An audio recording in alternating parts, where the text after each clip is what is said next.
Welcome to the Going Beyond podcast. I'm your host, Randi Zinn. I'm a mother, an author, and an entrepreneur who is committed to and curious about living a life that is always evolving. This is a lifestyle podcast covering health, both body and mind, self-care, why it is a necessity, and how tough it can be to master, entrepreneurship, its ups and downs, cultural disruption, and the topics we sometimes avoid, as well as love, sex, friendship, and more. This podcast is a place and a community for people who are willing to do the hard work of growth, who want the tools and inspiration to step into it, and who want to grow each and every day of their lives. I interview movement makers, leaders, survivors, writers, and founders. Their stories move me and will move you to cultivate more strength and clarity during every step of your day. Enjoy today's episode, and thanks for spending time with me at this very special place in my life over here at the Going Beyond podcast. Hi guys, welcome to the podcast. I'm really happy that you're here with me today, and I'm really happy for today's interview, which is very special to me because it is officially an encore. It's an encore to an episode, which I don't know if she knows it, but actually the episode that we did together in season 5 of the podcast actually had the most listens of any episode to date. So I don't know. I think it's, well, actually, here's what I think it is. And I'm going to tell you who it is. I think it's because we really like each other. We actually are friends. And we've been told by listeners of this famous episode that we are like peanut butter and jelly. We just click together in our conversations. And so I think that had something to do with why that episode got so much love. So I'm talking about none other than my dear one, Tinamarie Clark, who's here with me. Hey, girl.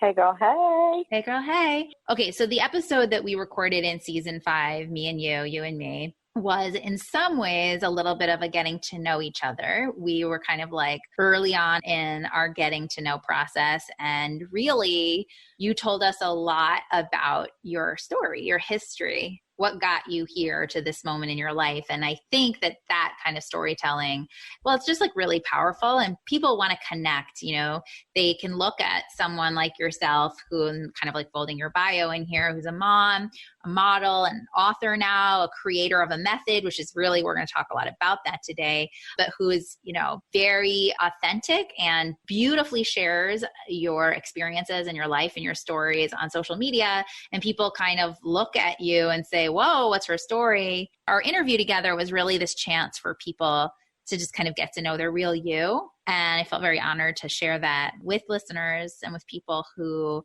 I think know that the truth of somebody is not what you always see on Instagram. So that was a very special episode. And I think because so much has happened in the life of Tinamarie since, there's been so much creativity and so much output. It's something that you and I have, you know, had a couple of cups of tea and maybe a glass of wine and talk through things privately. I think it felt incredibly right to kind of get back on the podcast and be like, okay, so you heard this episode in season 5, and now season 6, we're going to talk about what's going on now. What an intro. Thank you so much, Randi. Thank you. But I am just so excited to be jamming with you, talking to you, catching up, and doing our thing. And what I really resonated was you really were there as I was creating the method and building, and I would just ask you. And it was so cool to be able to be amongst another woman that is in the arena doing the work and owning her awful and owning where she's at and talking about it and being in there and just being able to just own, I have no idea what I'm doing. Wait, how does this work? How does this work for you? That was really cool for us. And I think it was the building blocks to our friendship and the love that we have for each other because we were able to do that and be vulnerable. And I once heard a great girlfriend of mine named Bernadette. She said, you can't not love someone when you know their story. Yes, I agree with that. When you know someone's story, it's just powerful, and you understand people on a different level, and then you start to love them. So I think sharing your story and your past, even if it's not glamorous and even if it's painful, it's so, first of all, it's empowering to you because you get the freedom to tell it. And then you get to empower other people because, like you said, it isn't always the way that it looks. And I live a life that doesn't look like the way that I grew up. And I am so proud that little girl, that 5-year-old or 8-year-old still exists in me and speaks about that, how she grew up, and owning that and not disconnecting from it because my life is so different. I honor her, and that makes me feel so powerful. That really gives me some juice.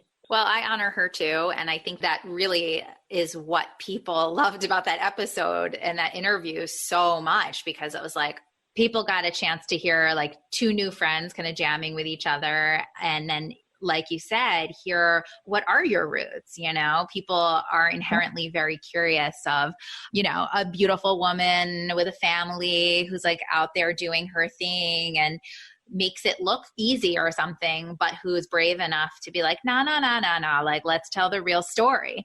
And that's very, very refreshing.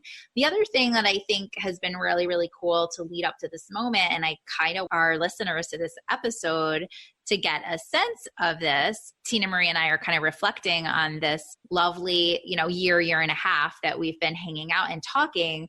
You know, a lot of people think that a woman has an idea for something and like all of a sudden you have a product or you have an output, but there is this time of manifestation, and that amount of time can be relatively short, which I would argue yours was compared to other people I might know. But that baking time of an idea and like the inspiration and the messages that come about what you're supposed to express through whatever thing you're creating, it's very potent, it's very powerful, it's very divine.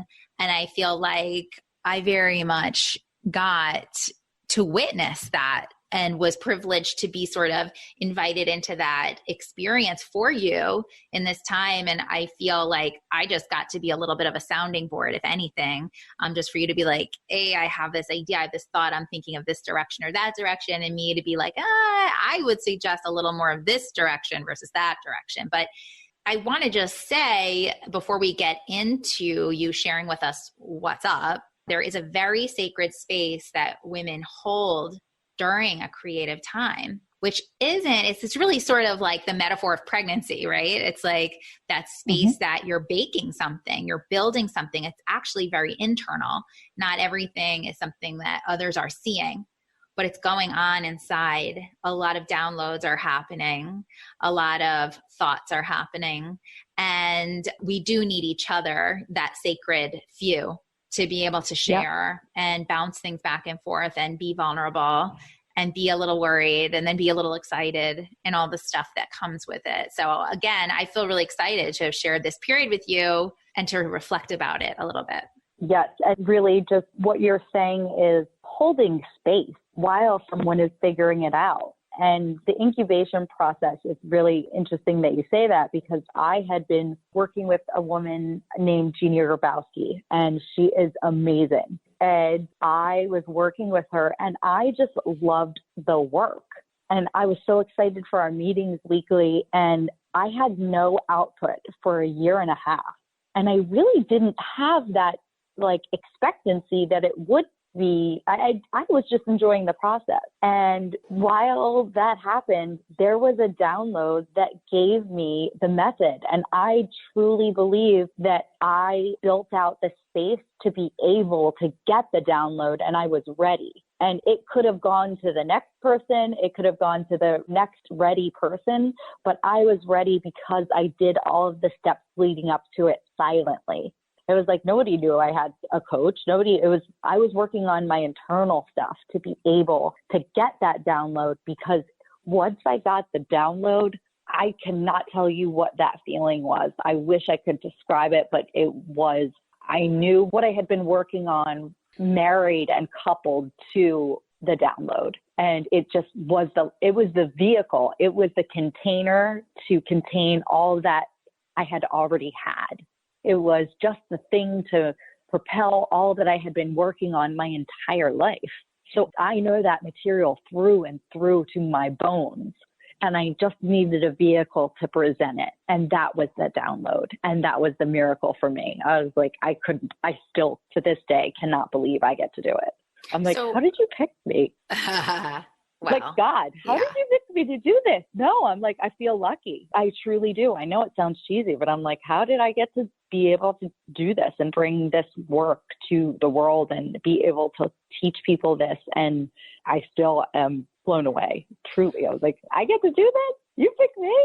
That's what I say to God all the time. I'm shocked. I'm not. That's okay. So I know you say there's no words, but like, tell us what, in the best words you have, because I think you do have the words, what a download feels like. And tell us a little bit about, like, was it a moment or was it like a day? And then what did you do with it? And then we're going to talk about what came in the download. But yeah, I would say that it was just a cohesive download of information that was absolute and like divinely. I don't know if I thought of it. I don't know if it was God that thought of it and planted it in my brain, or if that came through me. And I feel when I'm doing the work that it is some other, I can't describe it, but when it came down, it felt divine and so right. And so for me, it was just there. It was a full collection. It was the method all together, one thing. Never did I ever think I would have a method. What team, like, wait, a method? Like, that just seemed foreign to me. And it just came down and it was like, okay, you're going to teach this. It first came down with the name, which is shipster. As a child, I was called a shitster. And what I really noticed and realized is I wasn't shit stirring necessarily. I was willing to ask authority the big questions. And when you are a shifter, you are stirring up shifts within yourself by asking yourself the big questions. And that just made me, I was like, okay, it's a tongue twister, but that's what it is. I'm a shifter. I stir up shifts by doing the work, by doing the layers, by doing the method. And then a day later, it came down the full method. I know that sounds crazy, but it did. No, I get it. It's not crazy, but I think it's really, really cool for people to hear what it feels like so that, one, it's either recognizable in those moments that it happens. It's undeniable. It's undeniable. It is magic, pure magic. It feels divine. It feels like it is given to you. It feels like it was everything. It was a whole package of information and what to do and what to call it and everything just in a moment, in an instant. I remember I was looking out my window and it came down and I just felt like, wait, all the labor before was not laborious. It was, I loved just doing the work without the expectation of anything. And then it came. Well, my husband and I have I can't totally take credit for it. It's really his phrase, but I think it's one I use a lot. And I think it speaks for kind of the dynamic that you're talking about, which is this idea, he calls it the proximity of luck. But really, like, what that means is that we have these moments in our life, whether it's a download, whether it's an absolutely synchronistic connection with somebody that changes your life, or just a massive opportunity. And you can feel like luck, but actually you have been tilling the soil and sowing the seeds and watering and just nurturing the shit out of everything required to hold it. So that though it can feel like a surprise, actually not really a surprise. You know what? It reminds me of, I remember listening to Big Magic by Elizabeth Gilbert. Yeah. And she's amazing. And I love her. And me too. She is amazing. So one of the chapters in her book, she describes how she wrote this. She had this idea about this book about the Amazon rainforest, and she was writing it and almost done with it. And then she left it because she couldn't finish it for whatever reason. And then 2 years later or whatever, she goes and has coffee with her girlfriend, and her girlfriend talks to her about this book that she's writing. And it's almost the exact same book. And she knew that there was no way she could have copied or known about her book. She never described it to her. But that book was waiting to be born it was waiting to come from above, and it was going to pick the able body that was willing to get this book to exist in the world.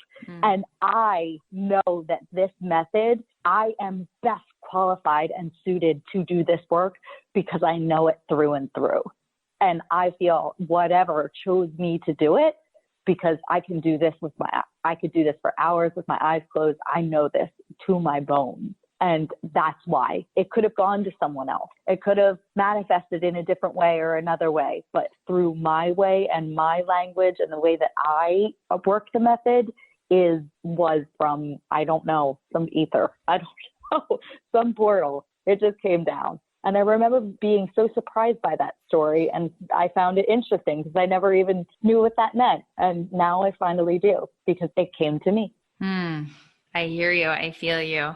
Okay, let's talk about the method. And I've heard you talk about it. I've seen you do your thing, girl, and you are doing it, but give us enough to feel like we want more. Okay, so the Shift Stirrer method is a 5-step method to get out of your own way, relieve anxiety, and create a different narrative to the things that annoy you, bother you, make you fearful, and rob you of your joy. So I call the things that rob you of your joy a stir. When you're stirring, you've deviated into a negative thought pattern. We've all done it. It could be an eye roll. It could be someone not emailing you back. It could be someone not texting you back. And inside your mind, you have a narrative and an idea that is based upon fear that is cloaking all of your thoughts with negative narration. What the Shift Stirrer method does, it allows you to recognize, I am stirring. Most people don't recognize it. They just react and then have to deal with the consequences. And for me, I was so tired of the consequences. So when you're stirring, you recognize it, then you go to the next step. The next step is sit. I will tell you hands down, it is the most powerful step in the method. And I think it's the most powerful tool in, I could probably say, the world for me. What a human being can do for themselves to change the trajectory of their life is to sit. What is it to sit? When you sit, you do not react to what your stir makes you want to do. So we all have default defenses that we use when we are stirred up, when we're triggered. And we go in our grab bag of our default defenses and we grab our emotional swords. We use our verbal knives. We use an arsenal of tools that we've been using, or we don't use knives. We recoil and we go into ourselves and we blame ourselves. There's so many options of what you can do when you've been activated, when you are stirring. So when you sit, you are not reacting to the stimulus, to the stir, and you are allowing the emotions and the narrative to flow through you without reacting. And when you do that, things change. I don't know what it is. I hope one day either I figure it out or another person figures out the universal law. But on the other side of the sit, there are gifts. When you can sit in the discomfort of not reacting and being in that story and actually experiencing the pain without output, it lessens the stronghold that the stir has on you. And you sit for yourself. It's not for them. It's not for the person that bothered you. The sit is for yourself. It is discipline. In Japanese culture, they call this certain posture where you sit on the back of your legs when you're sitting in Seiza. And these warriors never wanted to sit in Seiza because they couldn't access their knife and it was vulnerable for them. So it was very hard for the samurais to sit in Seiza and they hated it, but they had to learn the discipline, the structure, the control of the mind to be able to sit in this posture. And the physical posture reminds me of the emotional posture. It's uncomfortable. You feel vulnerable. You can't get your knives. When you sit in that emotional discomfort, it allows it to ease and you don't react and you don't have to play cleanup for what you did. You don't have to feel guilty. You don't have to feel ashamed. You don't have to say sorry. You can sit. That does not mean you don't react. and or take care of something, you can do that later, but you can do that from a safe without the fear. So the third step is sifting. Sifting is great because that's like the truth. That's the underbelly of the narrative of when you realize that maybe you made this up and maybe this is your stuff. And 9 times out of 10, when you sift through your thoughts and dismantle and you realize, oh my gosh, I thought he didn't like me when he didn't text me back. That's why I text him again. That's why I stalked him on Facebook. Or, oh my gosh, my boyfriend didn't come home and I think he's cheating on me. So I went through all of his phone. It's like this narrative can be based upon your own insecurity that has nothing to do with the reality, 9 times out of 10. So when you narrate it, and even if the guy is cheating on you, there is something within you that has attracted that, and that's where the sift comes out. There is a sense of unworthiness. Oh, well, if I'm not with him, he could cheat on me, but it's because I can't leave him because I can't do any better because I feel like crap about myself. When you sift and you actually get honest about what's really going on, because the truth is you don't want to be alone. The truth is you're afraid, and that is okay, but that's where you get to see what is actually going on, because it has nothing to do with the guy cheating. It has to do with your belief system that attracted him in the first place. And that's where you get to get real and honest. Or you realize that he's not, and your narrative, because of your past, has projected upon this relationship. So that's the sift is where things get really cool and you can delve into the narrative of your stir. Then there's the share. I love the share because I am empowered by other women and I love getting down, and I call it own your awful. And when I say own your awful, it's not that it's actually awful. It's owning the parts of you that you perceive as not great. It's like today, let's just say I own that maybe I don't have my calendar right.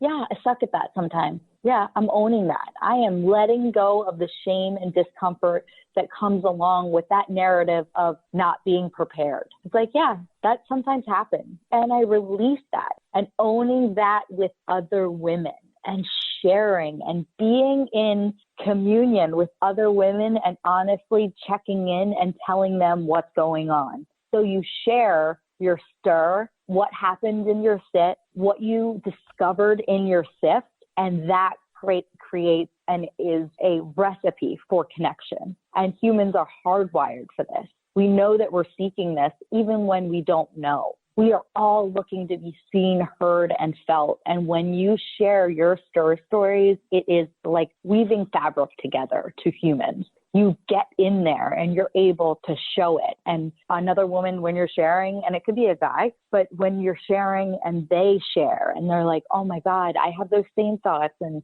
thank you so much. Or, oh, I had no idea that was going on. Or, oh my God, your life seems so perfect. I had no idea. It could be anything. And then you get in there and you get a deeper, truer, more honest connection. And the share alone, let's just say you weren't doing anything, but if you were doing none of the steps and you just shared with other women truthfully, magic happens. I believe every single step has the potency to stand alone. If you do one of them, you are succeeding. So the fifth step and final step is the shift. When you've unearthed what you've discovered in all of the steps prior, you are able to unveil the truth of what really happened. And that allows you to shift your perception and see it for what it is, or what you think it is, or what you'd like to think it is. Sometimes I will do the method and I will choose to see something a certain way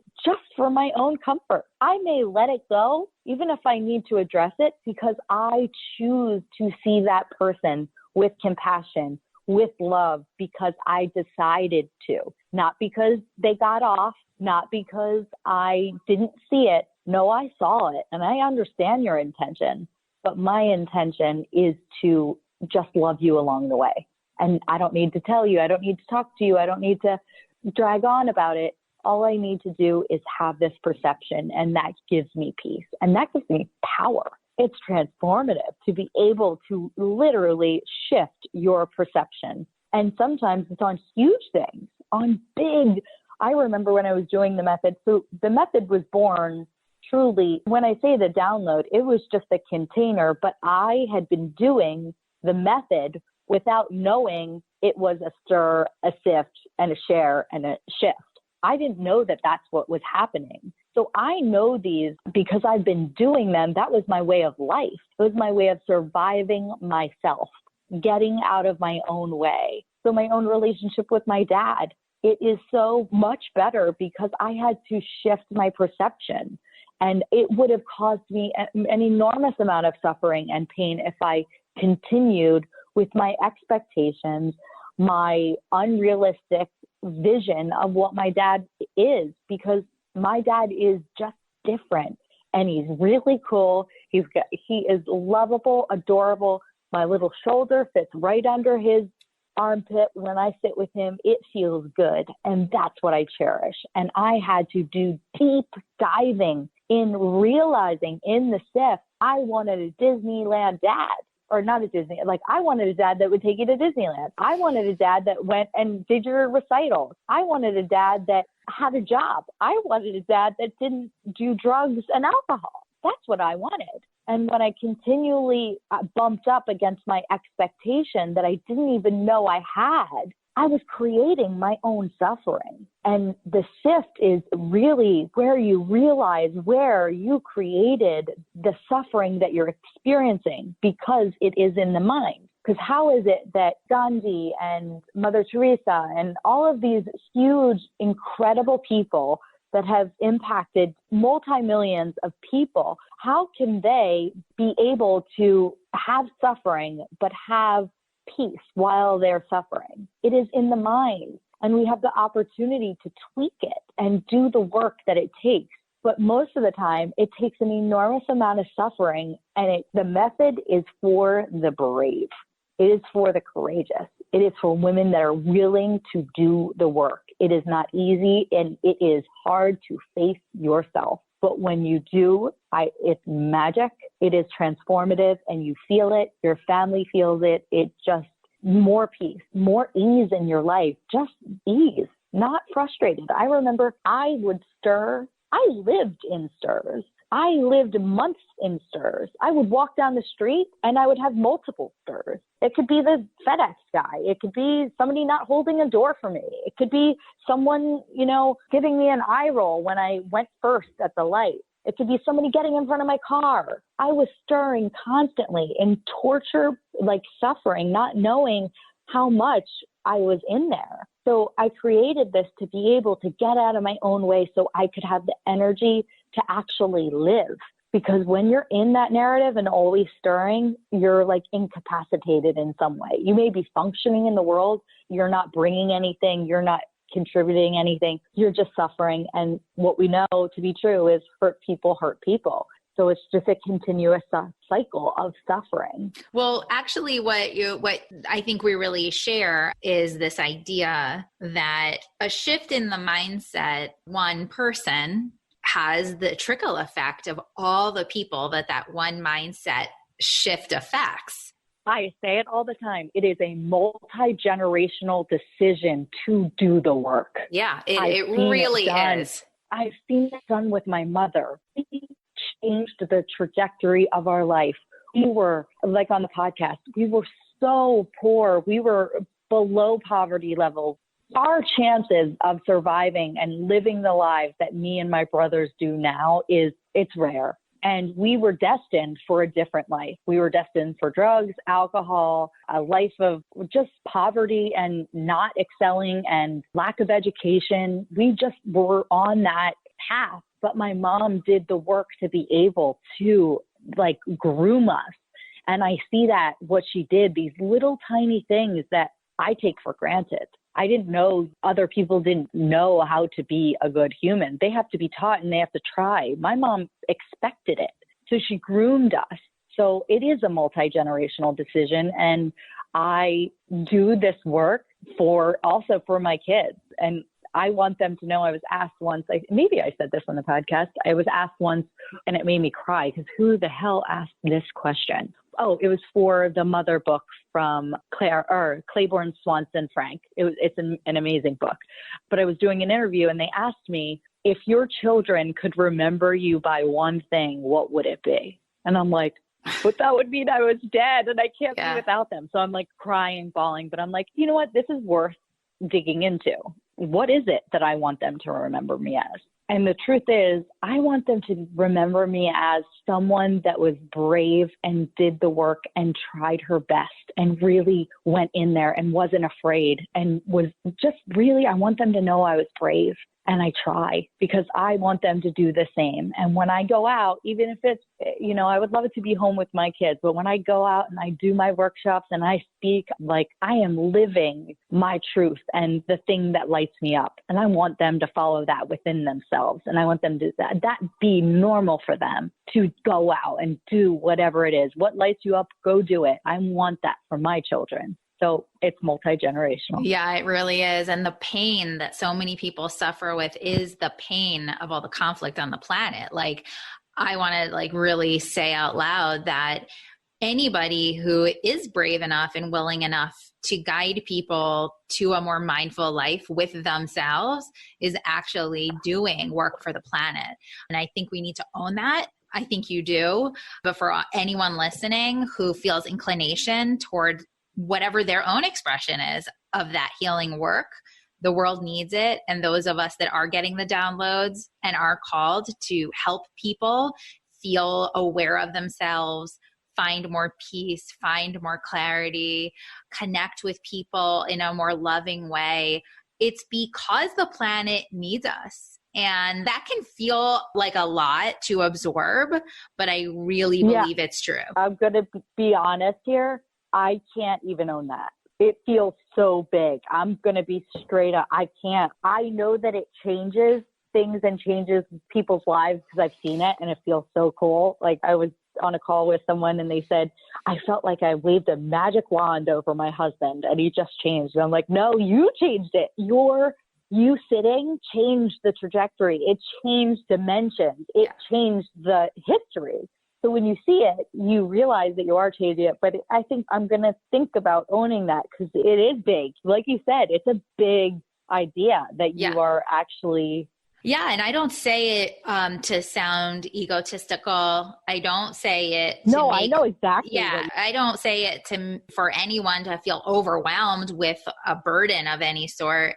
More just to know that on a planetary level, I believe that we are in a time of very big transition. And there are those of us, and I will own it with you, who are called for truth, and called to do deep work. And it's not just self-serving. It is to touch. Oh, I was born to do this. Yeah. And it's to help people and helping people feel more joy and more peace with themselves starts to change the vibrations of people around them, et cetera, et cetera. And I really believe that. And if you look at how giant the planet is and how many people are, at the same time, you find out very quickly, we're all just a few degrees connected from everybody else. So it's an interesting thing. One thing that I want to talk to you about, because I know I think about this stuff and I know others listening are thinking about this stuff. And I know it's something you and I talked about when you were really making this concept and this awesome method into something that you could deliver to people. There was this real contemplation of how, what. And it's in your case, you knew that you had a voice that was very capable of expressing it. You knew that you had a platform that was kind of ready to receive something from you. You knew that you had an inclination to writing. There were certain things that were sort of pulling at you. Yeah. I just want to tell you, I have never wanted to write in my life. Until this. Hard for me to even, yes, there was nothing I wanted to write. No, but I'm being very specific. Writer. Yeah. But I'm being very specific. It was this moment that you were No, it was the craziest thing. I'm a terrible writer. I never thought writing a book, it was as close to me as being an astronaut for me. It didn't feel like I could have done that or it wasn't in my wheelhouse. but it had to be birth. So I needed a forum or a way to channel what I got. And that was the way that I did it, to be able to get it into people's hands, to be able to talk about it. Because my gift is in speaking about it and teaching it with people, getting in there, extracting the stories, getting into the deep work. And that's where I see true like miracles and shifts. And that's a big change. But so give us like a little bit more about, please. cause like I want to get into that process a little bit. And I'm asking this for a very particular reason, not just because I love your story, but because I talk to women all the time that are trying to decide like, what is my output? You know, like I have an idea or I have a vision for something. Like we're in this very interesting time where we could do any number of ways of expressing something. It could be on video. It could be just Instagram. It could be a book. It could be, you know, a speaker. It could be any number of expressions, but drilling it down into where you begin that output is a decision. You actually did. Do you remember I did. We were at that wine bar? Yeah, I know. Like, I remember. Baby girl, that's not your direction. I just remember being like, okay, good. Thank you for saving me talk about it. Hours. Talk about it. What's happening? I was trying to figure out, because I knew that I wanted to deliver a message. So this was before the method, because I had been working on things that I was interested in. And a lot of the things that are in the method I had already had.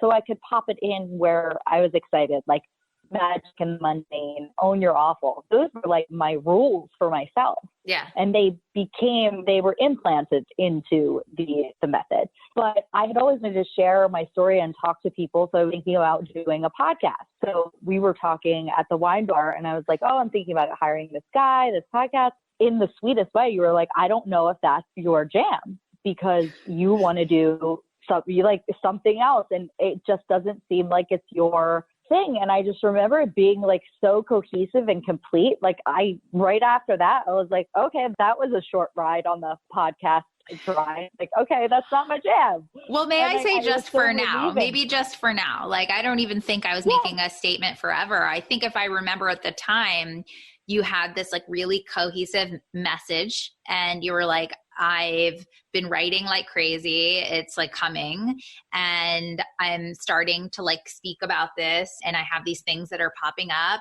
and you're like, I just signed up to do a podcast. And I was like, wait, why? Like you have these other things that are so good. Yeah. These are these things that are happening. Like they're already happening. Like stick in those directions, like make those really cohesive.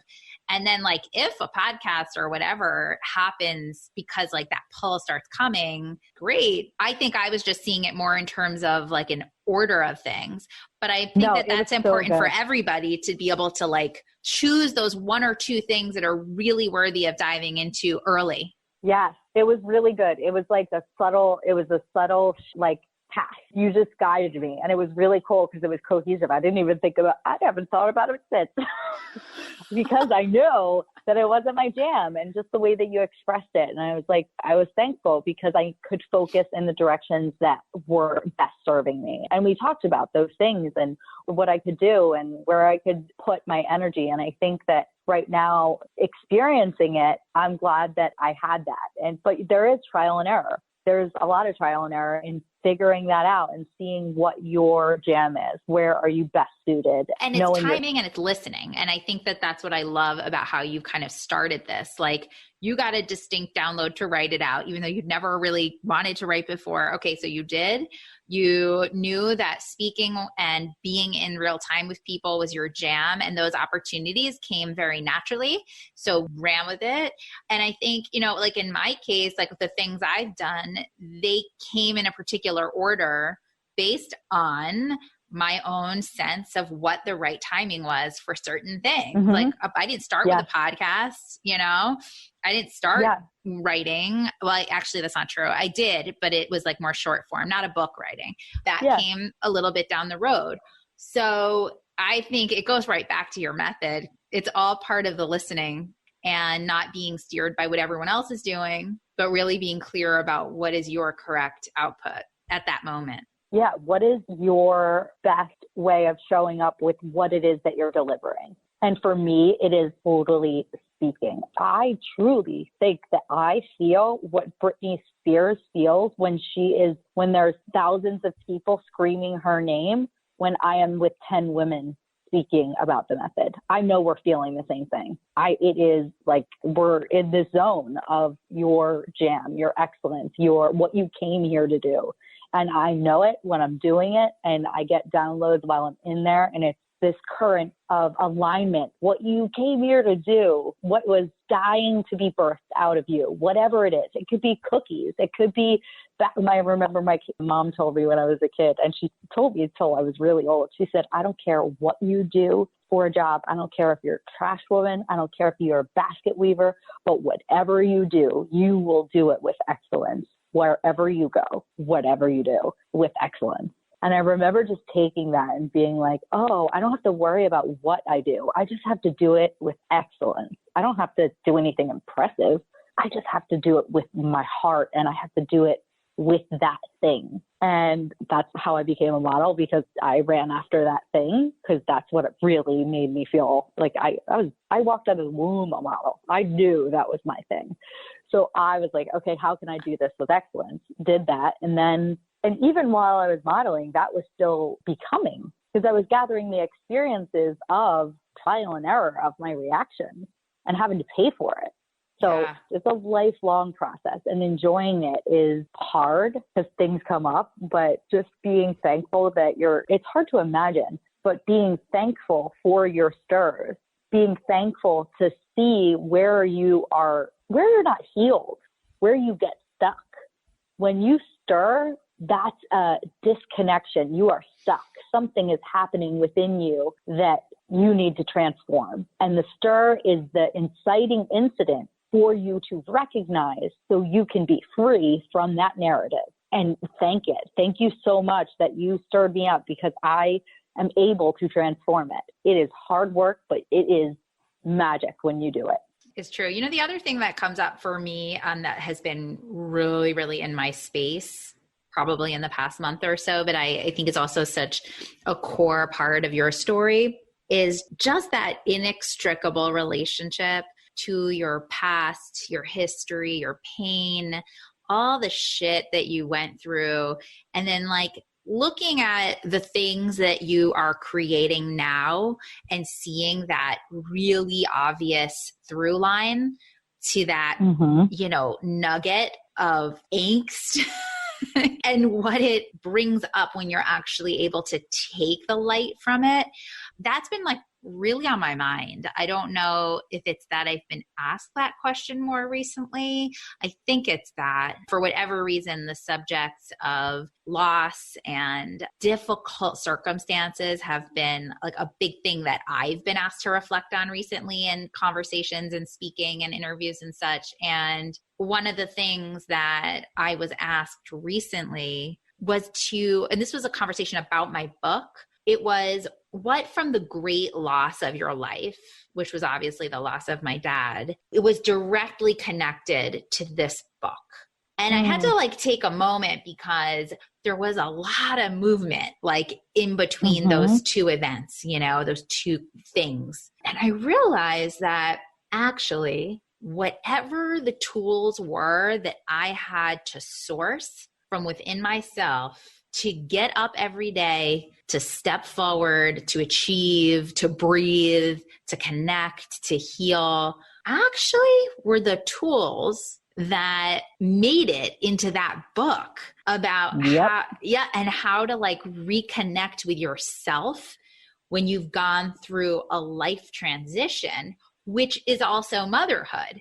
It might not be a death, but it is a death of your life before. And it is a rebirth of something totally new, which indicates you need help, you need support, you need tools to navigate, to manage, to redefine, to breathe, to heal. And so I think that most women who are creating from this very soulful place will be able to clearly define the broken, painful pieces of their life and how they actually are the informing pieces of whatever they've created.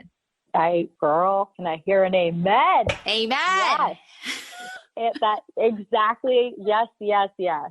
I completely agree. Out of your greatest despair comes your greatest gift. And it is hard to accept that because it is so gut-wrenching and heartbreaking and loss. And it's so much suffering and pain. And when you're able to like alter that and you see how much it has affected your life in good or bad, it could go either way. And just taking the time to honor like how far you've come and that you did change, because there's a lot of people that don't do that for whatever reason. That's not their path. But honoring that you were able to change that with your tools. Because I think back to my childhood and I think I am so thankful that and I hope my dad never listens to this, I am so thankful that I was not raised by that man, that I never knew that man, that my mom was strong enough my mom was 21 years old and had 3 kids. 21. She took all of us and packed us up. He was abusive, packed us all up and became a single mom. So the courage and bravery to do that, it's just out there. But I am so thankful that that man did not raise me. And that was my greatest pain, not having him. And I wanted him for so many years and cried on birthdays and just suffered so much. But as an adult, I look at that and I say, thank you, God, for protecting me, because I would be a totally different girl if I knew him, if I saw him beat my mom, if I saw him speak to my mom, if I saw him drinking and drugging and whatever. My life would be different. And I'm thankful. And it took me a long time to get there because it was the biggest source of pain. It was the root of everything else. I didn't feel good enough because of my dad. I didn't do whatever. It's like that childhood wound of losing. I didn't have a dad. I had a dad, but I didn't have a dad. So it's a loss of the idea, the grief of the idea of a dad. So when you have your actual loved dad go, there's just stuff that comes from that. That is multi-layered that you're having to deal with. But having that alchemy of transforming it is just brave. It's really brave, not for the faint of heart. So I just honor you and your work and what you do and what you continue to do, because it is very easy to hide. It's so easy. It's like easier because you don't have to face it. Well, it's interesting because I'm finding that the more real I'm getting with myself, the more real I'm able to be with other people and publicly. Like for a long, long time, I would speak or, whatever would happen. And I would sort of do it and be very contained. Yeah. And like now I'll speak and I'll fucking cry. Like, yeah. In front of people. And say the F word. And say the F word. Say the F word. You're in your truth. There's nothing to hide. Yeah. And really, that's magic. And people feel that and they resonate with that truth. Yeah. And owning that, like owning your awful, it's like I have to own the fact about me that I am just extra. I have always been since I was a baby. It's in my nature, and it may be too much for this person. Maybe it doesn't matter. This is how I show up, and that's me. And owning that and liberating myself and going out in the world that way is just the power of that, the energy that you vibrate, the vibrational frequency that your body emanates and expels touches other people and inspires them to do the same because they feel it. You can feel the truth. And when you're living that, I could have said all of these things, and I've seen many people that can like speak about spiritual things, but there is a big difference between knowing something intellectually versus experientially. When I've experienced this lesson, I know this lesson through and through. And I think that when you speak, you can tell that you've lived it and know it. And there's nothing to hide. It's cool. And I get it because we all want to be, we want to fit into a mold or whoever it's for. Sometimes if it's a corporate thing or whatever, you're like, okay, like I'm going to be this. And then I'm like, no. It doesn't work. I don't get the juice and I don't connect with the audience. And I'm like, they connect with that truth. Yeah. It's a beautiful thing when people resonate with that truth and then you see them move to tears and then they come to you after and they will just want to tell you their story and they just want to connect and open up with you. And you know that it's an invisible energetic line. When you go there, other people can go there. They can, because you're opening up a portal. In my idea, it's like, okay, if I have this energy exchange, if I'm giving this frequency, I am allowing that frequency to come, because it's same, but different. You may have lost your dad. Somebody else may have lost something else. But at the core, at the end of that, it is just suffering, pain, suffering. It's all the same story. You could say this story, say that story. When you get to the end, it is suffering. So we all know that, and we all want to be seen and talk about that so we can heal it. So when you inspire that within someone and evoke that emotion, it's liberating for them as you liberate yourself. It's a win-win. So it's this energy exchange that is just fascinating. And I've seen you do it. I see you light up. I've been at your retreats. And when you do your thing, it's just, you know what, the perfect word for it is magnetic. Your words become magnetic. It's like, oh, I want to be closer to that. I love that. It's a soul connection. It's magnetic. And you do your thing. And it's whatever it is. Like I said, the basket weaving, the whatever, it's that thing that you're in, that you're doing it with excellence, and that vibrates, and it's magnetic. Thank you, darling. Ditto. Thank you. I think you're amazing. That. And I think that having an encore episode was exactly what the doctor ordered, because it's like the story just continues to unfold. It truly does. For season 7 of the podcast, we'll have like the next episode.